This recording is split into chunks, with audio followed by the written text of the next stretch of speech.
মুগ কড়াইটা দুদিন আগে ভিজিয়ে রেখেছিলাম। ডুমো ডুমো করে আলু কেটে রেখেছি।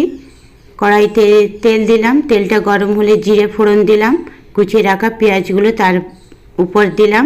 পেঁয়াজটা লাল হওয়া পর্যন্ত অপেক্ষা করব। হলুদ গুঁড়ো, কাশ্মীরি লঙ্কা গুঁড়ো, জিরে গুঁড়ো তার মধ্যে দিয়ে দিলাম, দিয়ে কষিয়ে নেব।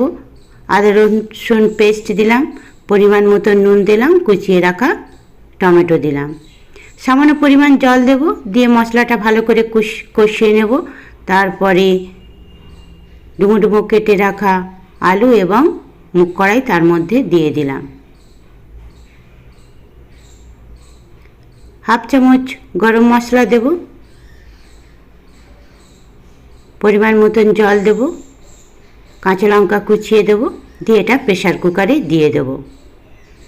ঘরে তৈরি করা মশলা তার মধ্যে দিয়ে দিলাম। এইভাবে মুগ কড়াই রুটি এবং ভাতের সঙ্গে ভালো লাগে।